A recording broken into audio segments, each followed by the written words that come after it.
Okay, so if you're like me and you just got your new iPhone 10, you might think that, hey, it's the perfect phone. I mean, it comes with a fairly large 5.8 inches display, but in a form factor similar to the 4.7 inches iPhones. It has an amazing design, a great camera, the best display on a smartphone, according to DisplayMate, by the way. I still prefer the more vibrant colors on the S8 or the Note 8, but maybe that's just me. So what I'm saying is that the iPhone 10 feels like the perfect phone for most people. Most people who are willing to spend £1,000 or more on a phone, of course. But some of you might be thinking, where is the iPhone 10 Plus? Because with every single iPhone since the iPhone 6, we've had two models, the iPhone 6, 6S and so on, and the Plus model. With the iPhone 10, we only have one. And the good news is that the iPhone 10 is small enough for you to use with one hand, but maybe a plus-sized iPhone 10 would be an even better choice with a larger display for most people. Well, the good news is that Apple is already working on the iPhone 10 Plus for release in 2018, and here's everything you need to know about that. So grab some snacks and enjoy this pretty interesting video about the 2018 iPhone 10 Plus. Okay, so first off, why would you even need an iPhone 10 Plus when the iPhone 10 already has a much larger display than the current iPhone Plus model? So 5.8 inches versus 5.5 inches. Well, not really. A lot of people think that the display is larger, but as a matter of fact, it's actually not. So the overall display area is in fact smaller than on a Plus model iPhone. So the iPhone 10 actually comes with a 19.5 by 9 aspect ratio display, which essentially means that it's very, very tall. It's actually the tallest aspect ratio on any smartphone right now. So the iPhone 8 Plus has a more standard 16 by 9 aspect ratio, which is actually a bit more squared off. And just take this sheet of paper, for example. So when you fold it, the display is essentially wider. This is a wider aspect ratio.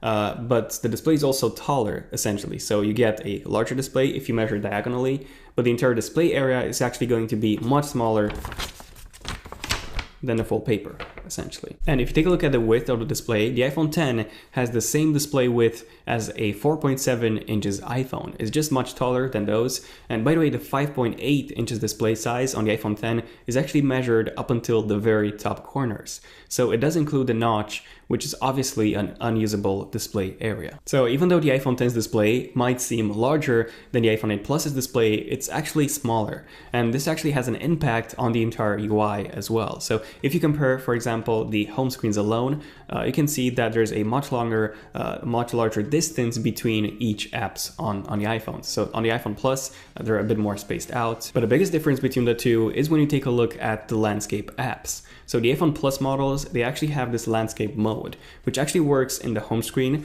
So yes, you can use the home screen in landscape, but it also works even better in some other apps. So for example, if you open up the settings app, you get your settings on the right and the main menu on the left, and you can just scroll through that and pick your settings that you wish. And pretty much the same applies to all first-party apps. So you get an extra menu on the left-hand side, very similar to what you would get with an iPad. Now, I don't really use this plus mode that much, but in some cases, like seeing all of your open Safari tabs in Safari, obviously, is very useful indeed. So an iPhone 8 Plus is definitely needed just for this. Now, Apple won't simply kill their Plus mode on their iPhones, so at some point in 2018, actually, Apple will be releasing a Plus version of the iPhone 10. And Min-Chi Kuo from KGI has released a report on the 2018 iPhones just this week, by the way. And if you've been following my Leaks and Rumors series over the past few years, you know that Min-Chi Kuo was very accurate in all of his reports covering future Apple products. And he said that Apple will actually be releasing not one, not two, but 3 new iPhones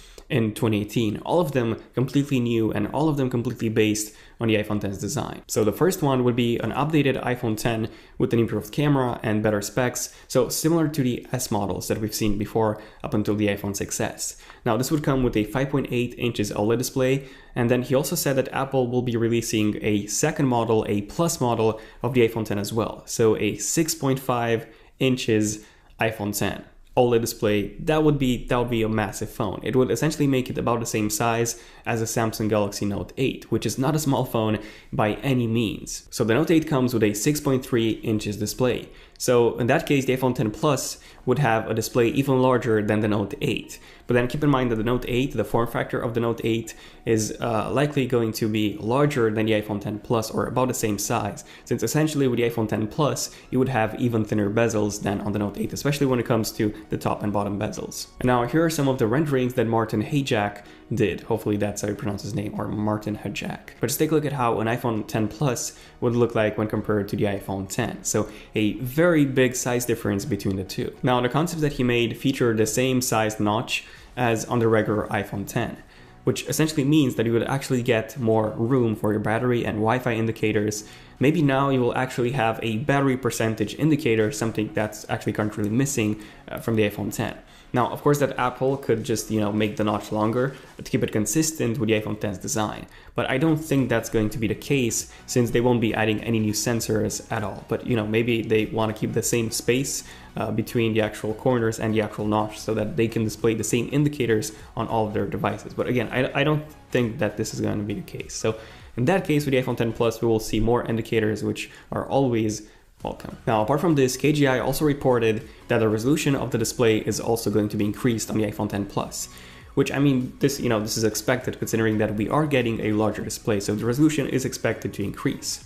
But the PPI is also going to be increased by a pretty fair amount. So according to Ming-Chi Kuo, it's going to be increased from 458, which is what we have on the iPhone X, to about 480 to 500 on the iPhone X Plus. Now, I don't really know the price for the iPhone X Plus, but since most production issues with the True Depth camera are going to be fixed by Q3 2018, and the same applies to the OLED display, I do expect the iPhone X price to actually drop to the same price as the iPhone 8 Plus, and then the iPhone X Plus would be priced at around the same price as the iPhone X is priced now, so around $1,000 or £1,000 in the UK for the iPhone X Plus.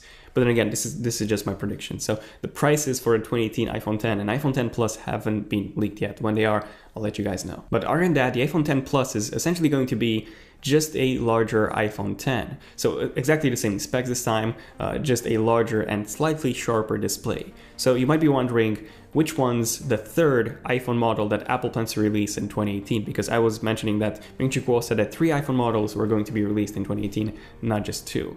Well, KGI also talked about a new LCD iPhone, but instead of this being another iPhone 6 variant, so same design as the iPhone 6, it will actually come with the exact same design as the iPhone X, just with a 6.1 inches display. So essentially this would be in between the iPhone X and the iPhone X Plus when it comes to the actual size of the phone.